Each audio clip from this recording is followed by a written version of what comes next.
Hello and welcome to the Horizon Camper Builds YouTube channel. My name is Eli, and in today's video I'm going to show you a custom camper build made specifically for my 1989 square body Suburban diesel. This new and updated camper build will feature some really cool updates that I think you guys will like, but it's also considered a level 1, 2, and 3 build. To learn more about these different package levels that I offer, visit www.horizoncamperbuilds.com. Now, I have made multiple videos on my 1989 square body Suburban, so if you're interested in seeing the transformation of the rig, feel free to watch those videos. I will include the links in the description box below. So without further ado, let me show you this new camper build. All right, folks, here we go. Again, this is my 1989 square body Suburban. It's a 3/4 ton, it's a diesel, and it's also 4-wheel drive. As you could see, it's not your average factory Suburban. A lot of really cool Overland upgrades have been done to it.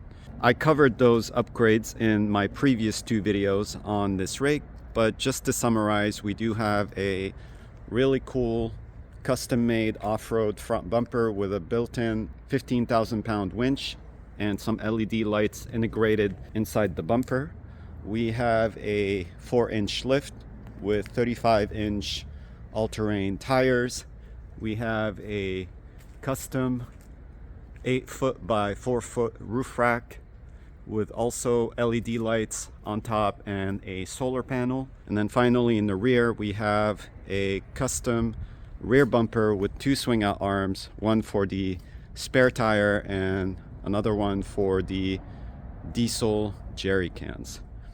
So today I'm going to show you the camper build that's inside. So it's super stealth if you'd like to use this rig as a stealth camper, but also this camper build is completely removable because it will allow me to use it as my work truck, but also transport 4 extra passengers. So let me open it up and show you the build that's inside. In my previous videos, I went over the details and the specifications of the interior, everything that was done to it to fix it. And today I'm just gonna briefly kind of show it to you. This is obviously the front area, but also you could see right now we are in the 5-passenger configuration with me also included as the driver. We can have 3 individuals sit on the second row bench seat. All the seat belts are accessible and usable, and obviously right behind the second row seating we have a camper build. It's a completely removable modular build that fits very nicely behind the second row seating. It is secured to the SUV's floor. And right now what I'd like to do is go ahead and fold down the second row seat to show you the 2-person camper build.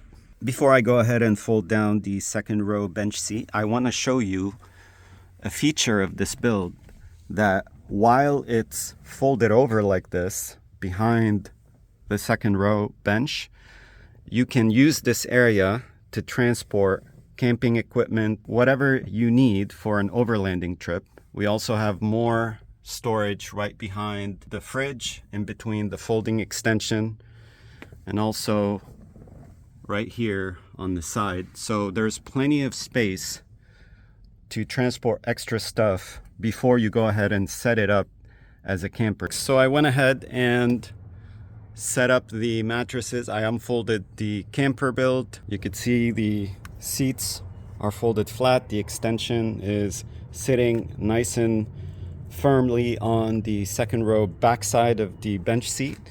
The fridge has been relocated from its holding place in the back and placed up here in the front between the lower cushion and that folding extension. You could see it is plugged in to our custom-made battery box that's located right there in the wheel well where the old spare tire used to be. I'll show you that in a little bit. So this current setup allows you to do some stealth camping, keeping everything inside, everything closed. I've also went ahead and set up the curtain to separate the driving area from the sleeping area. The windows on my rig are nicely tinted, very dark tint, but I will also make custom window inserts to completely have some privacy on all these windows when I am doing some stealth camping on the road. This current setup allows for maximum sleeping space.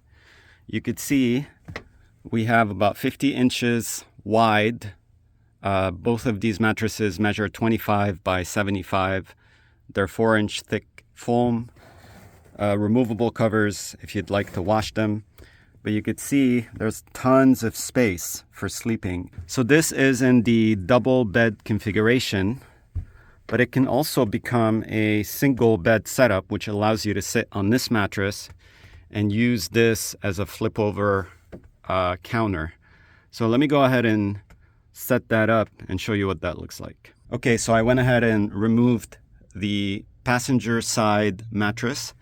I placed it on the front passenger seat, and that is going to expose a hatch that is currently being used as a storage for my sleeping bag, some blankets, and pillows. So this is where I like to basically store my bedding, but if I go ahead and remove everything, I can turn this into a floor. So I went ahead and emptied the contents of this floor storage area.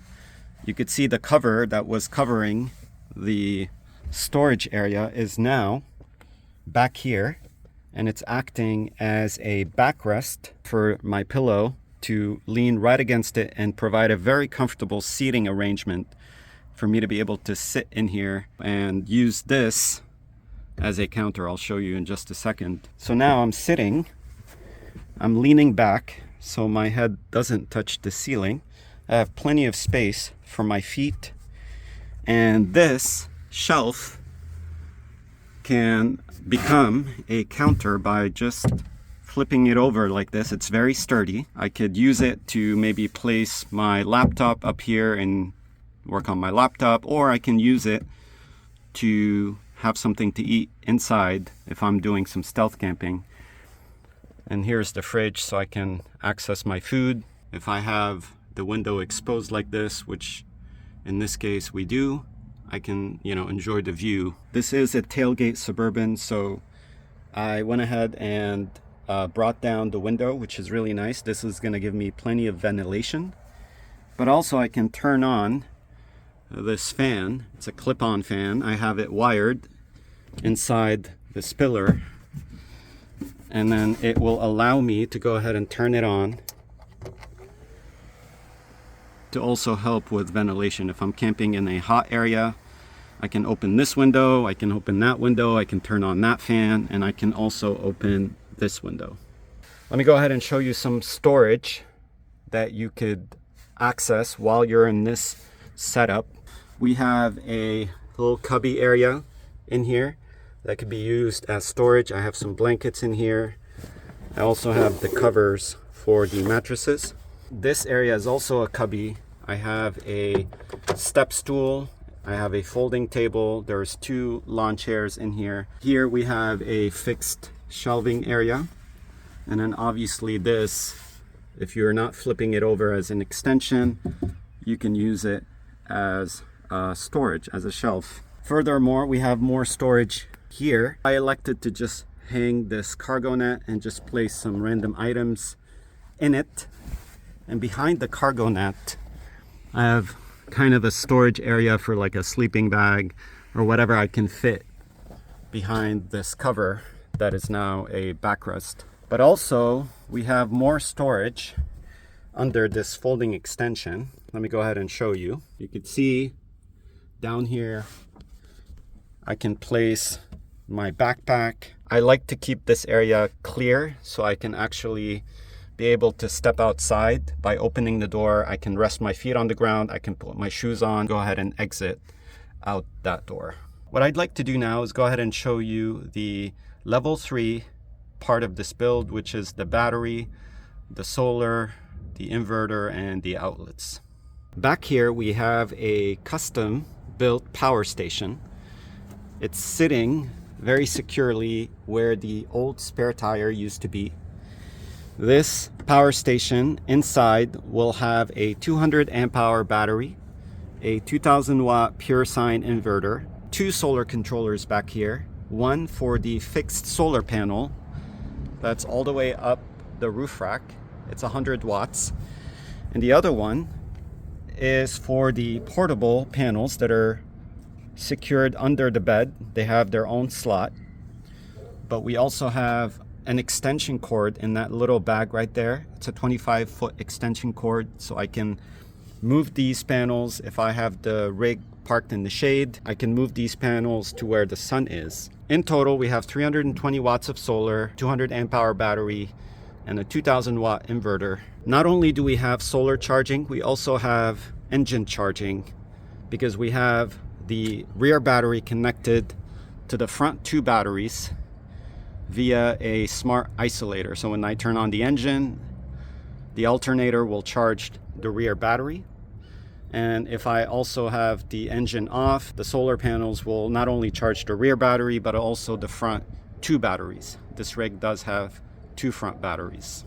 And over here on the back of the power station, you could see the back side of the inverter with all the cords connected to it currently. There are 3 outlets. So we have one for the AC outlet that's back here. We have the 12 volt 30 quart fridge, which is also directly connected to the inverter. And finally, we have a very long extension cord that is plugged in case I want to run that extension cord outside the rig and power something outside. This is a very capable 2000 watt pure sine inverter, and it's going to allow me to power some high wattage electronics. Also, we have a remote control on and off switch for that Renogy inverter, which you could see it's currently turned on. This is easier to access than having to go all the way over there and turning it on. And right below the remote control on and off switch, we have the DC outlet, which is displaying the voltage of the battery. And this is where that electric fan is currently plugging into. We do have 2 additional USB outlets right up here. What I'd like to do now is go ahead and show you the 2 drawers that are located in the back that will allow you to access storage, but also use this rig as an outdoor camper. Normally, what I do is I walk to the back, open up the tailgate, and show you the rear part of the build. But today, I'm doing it a little bit differently. The reason why is because I want to show you that I can also choose to sit on the bed, have my feet on the tailgate, and be able to enjoy the view. Not much of a view now, but you get the idea. So let me go ahead and make my way down to show you the rear drawers that can be accessed through the back. We have 2 drawers, a very long one on the left side and a shorter one on the right side. The very first thing you notice is that these drawers are split into 2 on both sides. The reason why is because I could choose to just go ahead and access the top part of the drawer, and you notice it's a topper. It's a fixed topper that slides out. It's built on top of the drawer, and I can use that as a flat area to maybe put a Coleman stove. The stove is located inside the drawer. I'll show you that in just a second. Same on this side, shorter one, but the same idea. In addition to the flat area that you get with the tailgate, you get more with these slide out toppers. Now I'm going to go ahead and open the entire drawer. It is on locking slides, so I have to pull down on the tabs. I went ahead and did that already. And I can open this very long 60-inch drawer. You could see it has a lot of space for storage. It also has removable partitions if you choose to want to store something really long. And I can go ahead and slide this out. Makes it even longer, but also allows me to access the content of this area. Back here we also have another slide out fixed topper integrated in the drawer that I can slide to the front to access this part of the drawer. So you can see it's a very configurable drawer with removable partitions and movable fixed sliding toppers. Also, the same could be done on this side. Go ahead and push this in, slide out the entire drawer. Also, it's on locking slide, so you could see it's locked in position. This is a 24-inch drawer. If I go ahead and slide this out, again, the toppers are right here, and it's going to allow me to access the content of this drawer, which in this case, we have the Coleman stove that I can remove and place right over here. I can also place it there. I mean, again, this is very configurable, however I need to do it. Also, this water container that was stored inside, I can go ahead and place it right out here to be able to dispense some water, maybe wash my hands, wash some dishes. I can do some cooking out here. The fridge is still gonna remain inside. I'd have to walk all the way to the door to be able to access the contents of the fridge, bring them back here, and be able to have an outdoor cooking session. So that concludes today's video tour on the custom camper build made specifically for my 89 square body Suburban. I hope that you've enjoyed today's video. Until next time, take care, and I'll see you later. Bye-bye.